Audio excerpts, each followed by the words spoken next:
அன்புக்கும் எங்களோட கூட்டங்களுக்கு வந்திருக்கும் பலதர ஆண்ட முகங்களுக்கும் நன்றிகளும் வரவேற்புகளும் எனது வணக்கங்கள்.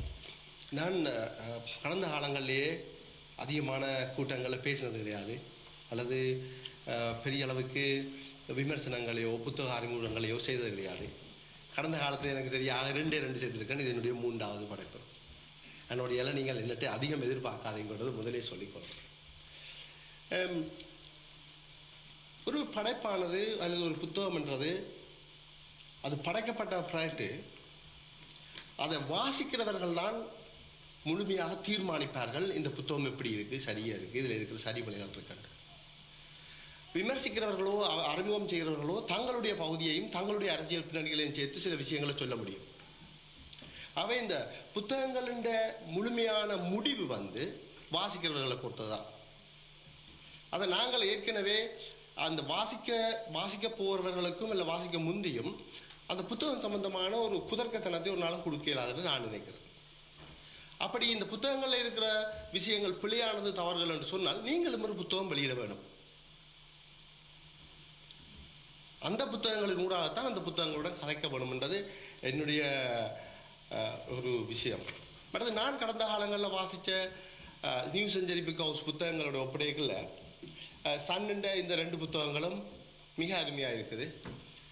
தொடர்ந்தும் வாசிக்கக்கூடியதாக இருக்குது. தொடர்ந்தும் வாசிக்க வேணும் போல உணர்வு இருக்குது.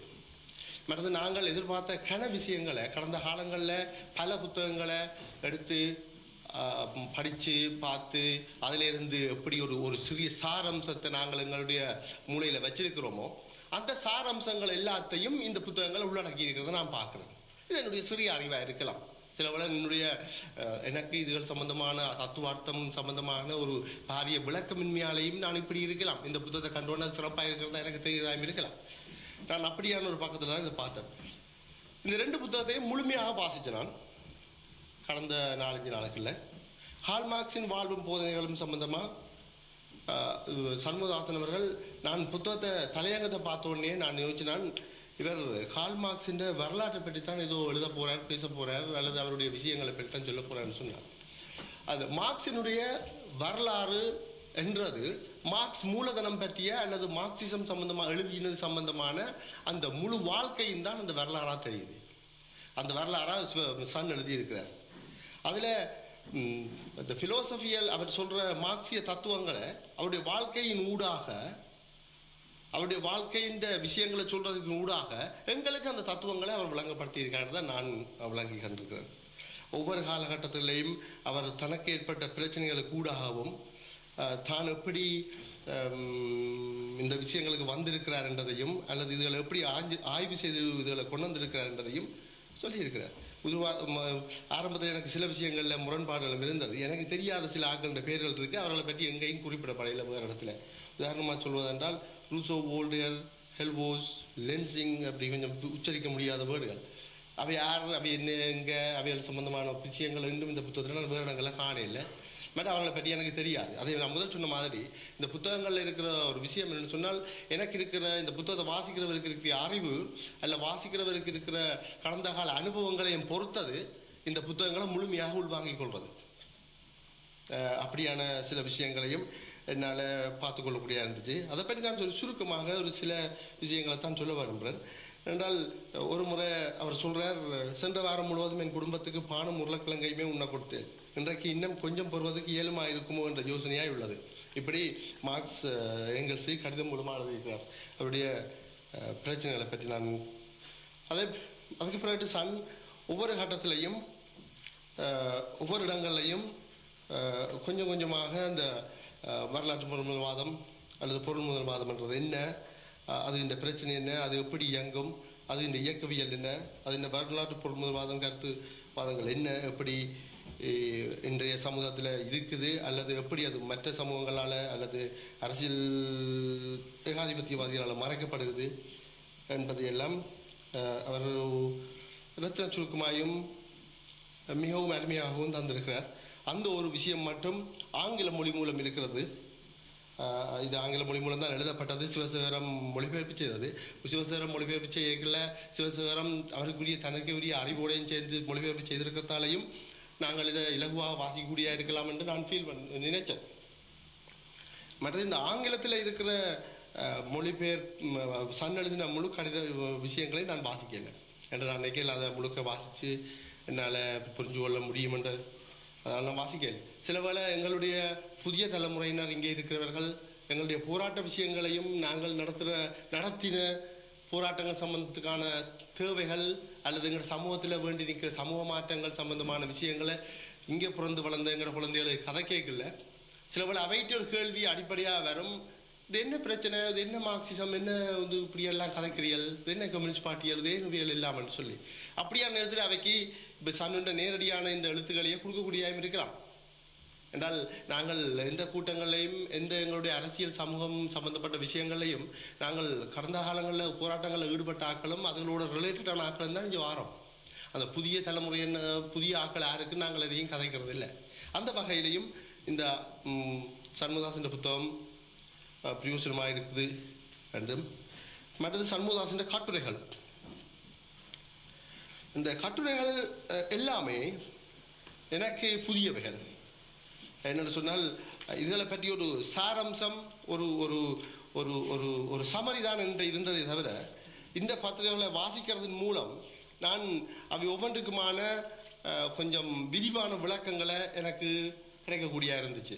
அப்படி நீங்களும் இதை வாசிக்க உங்களுக்கு இருக்கும், நீங்கள் பெறுவீங்கள் என்று நான் நினைக்கிறேன்.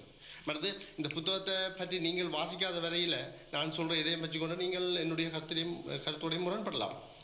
நான் சொல்கிற விஷயத்தில் இதில் புத்தகத்தில் ஒன்றும் இல்லை, நீ என்ன கதைச்சு போட்டு போகிறேன்னு கேட்கலாம். இடதுசாரி இயக்கங்களின் 50 ஆண்டுகள் அது எங்களுடைய ஈழப் போராட்டத்திலையும் எங்களோட சம்பந்தப்பட்ட எங்களுடைய அரசியல் வாழ்க்கை சம்பந்தமானவும் மிக அருமையாக எழுதப்பட்டிருக்குது.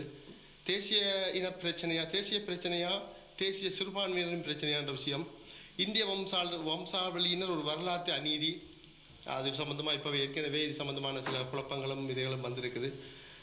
அதை பற்றி நான் இதுகளில் இருந்தான் வாசித்தறியக்கூடிய இருந்துச்சு. பட் எனக்கு என்னடா இதில் நின்று கதைக்கிறதால நான் ஏற்கனவே குறித்து வச்ச என்னென்னத்தை வாசிக்க வேண்டும் குறித்து வச்ச விஷயங்களை என்னால் வாசிக்க முடியாமலும் சொல்ல முடியாமலும் இருக்கிறதே நான் சொல்லிக்கிறேன்.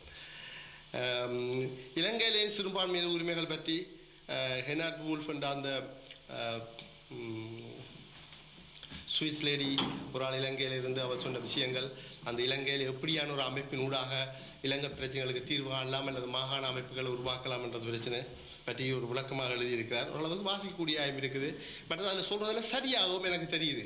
அப்படியான ஒரு அமைப்பு மூலமாக இலங்கை பிரச்சனைக்கு தீர்வு காணலாம் போலே தெரியுது. கிழக்கு ஐரோப்பாவிலும் சோவியத் யூனியன் நடப்பது என்ன ஏன்னா நாங்கள் எல்லாருக்கும் 90ஆம் ஆண்டுக்கு பிறகு சோவியத் யூனியன் வீழ்ச்சிக்கு பிறகு சோவியத் யூனியன் பிரச்சனைகள் சம்பந்தமாக இன்னும் தான் குழப்பமாக இருக்குது. எப்படி சோவியத் யூனியன் பிரச்சனைகள் ஏன் நடக்குது, என்ன நடந்தது, சோசியலிசத்தின் தோல்வியா அல்லது மார்க்சியத்தின் தோல்வியா அல்லது ஏகாதிபத்தியத்தினுடைய ஊடுருவலா, இந்த விஷயங்களுக்கு இதை வாசிக்கும் போது நாங்கள் அறிஞ்சு கொள்ளக்கூடிய இருக்குது. கடந்த 10 வருஷங்களுக்கு முந்தையே இப்போ இன்றைக்கு நடக்க போகிற சில விஷயங்கள் சம்பந்தமாகவும் அல்லது இப்போ பிரிட்டன்லையும் இப்போ ஏகாதிபத்திய அரசுகள் நடக்கிற சர்வதேச நிலைப்பாடுகள் சம்பந்தமாகவும் சிந்திச்சிருக்கிறார். இப்படியெல்லாம் 10 வருஷம் இல்லை, இன்னும் பின்னுக்கு நடக்கும் என்றதை சிந்திச்சிருக்கிறார். ஏற்கனவே 10 வருஷங்களுக்கு முந்தையே சிந்திச்சிருக்கிறார் தான் நான் நினைக்கிறேன். நான் கண்டிருக்கேன் இந்த புத்தகத்தின் ஊடாக, இந்த புத்தகத்தை வாசித்ததன் ஊடாக. அதாவது மாவோவின் மெய்யியல் பற்றிய சிந்தனைகள். நான் இது முழுக்க எனக்கு புதிய விஷயம். என்னுடைய வாழ்க்கை காலத்தில் நான் மாவோவின் மெய்யியல் சம்பந்தமாக அது சம்பந்தமாக கருத்துக்கள் எப்போ மறைஞ்சது கிடையாது, எனக்கு ஒருத்தரும் சொன்னதும் கிடையாது. இதை வாசிக்கும் வரைக்கும் எனக்கு தெரியாது. மாபெரும் பாட்டாளி வர்க்க பண்பாட்டு புரட்சி, இதுவும் ஒரு மாவு சம்பந்தப்பட்டதும். மற்றது தற்போது ஈழத்தில் ஏற்பட வேண்டிய ஒரு பண்பாட்டு புரட்சி என்பது பற்றி பல பேராலும் கதைக்கப்படுற ஒரு விடயமும். சீனா நிறம் மாறுகிறது, மற்றது பெண்களை பற்றியது, வளத்தினுடைய மடுமை, நமது காடுகள், அகிம்சை, திருச்சபை எதிர்ப்பு, மற்றது பத்திரிகை சுதந்திரம். நாங்கள் சொல்கிற இந்த பத்திரிகை சுதந்திரம் பற்றி எங்களுக்கு ஏற்கனவே தெரிஞ்ச விஷயங்களை தான் திருப்பம் சொல்லியிருக்கார். ஆனால் இதில் கிளீனாக சொல்லியிருக்கார், நாங்களுக்கு நேரடியாக பார்க்கக்கூடிய மாதிரி. கடந்த காலங்களில் எங்களுடைய ஈழப்போராட்டத்திலும் சரி, ஈழப்போராட்டத்திலேருந்து வெளியில் வந்த இங்கேயும் சரி, இந்த நாடுகளிலும் சரி, ஓரளவுக்கு சுதந்திரத்தை அனுபவிச்சு கொண்டிருக்கிற நாடுகளிலும் சரி, எங்களுடைய எழுத்து சுதந்திரம், பேச்சு சுதந்திரம் அல்லது இந்த விஷயங்கள் எப்படி மட்டுப்படுத்தப்பட்டது, எங்களுக்குள்ளாலேயே எங்களுடைய அரசியல் இயக்கங்களுக்குள்ளாலேயே எவ்வளோ பிரச்சனைக்கு உட்பட்டது என்பதோட கம்பேர் பண்ணி பார்க்கல இவர் சொன்ன விஷயங்கள்ல ஒன்றும் பெருசாக சொல்லலை. எங்களுக்கு அது விஷயங்கள் தெரிஞ்ச விஷயங்களாக தந்திருக்குது. மேலும் இந்த புத்தகங்களில் பிரித்தானியாவில் இனவாதம், ஆப்பிரிக்கா அடிமை வியாபாரம், பிரித்தானியாவில் இனவாதம் என்ற கட்டுரையை நான் வாசிக்கல. தற்போது நான் என்னுடைய அனுபவங்களுக்கு கூடாகவும் பத்திரிகை தொலைக்காட்சிகளுக்கு கூடாகவும் நான் எப்படி பிரித்தானியாவின் இனவாத பிரச்சனைகளையும் பார்க்குறேனோ, எனக்கு இருக்கிற ஐடியாவோ, எனக்கு ஒரு எப்படியான ஒரு விஷன் எனக்கு வருதோ, அந்த விஷயங்களை 10 வருஷத்துக்கு முந்தைய இலங்கையிலிருந்தே சிந்திச்சுட்டு இருக்கிறேன் நான் பார்க்குறேன். பட் ஆப்பிரிக்க அடிமை வியாபாரம், ஆப்பிரிக்க அடிமைகளை பற்றி இவ்வளவு தாளமாக இவ்வளவு விஷயங்களோட நான் இன்றைக்கும் கேட்டதில்லை, அறிஞ்சதில்லை. இந்த புத்தகம் எனக்கு அதுகளுக்கும் ஒரு உதாரணமாக அமைஞ்சது. ஆகவே நான் இதுக்கு மேலே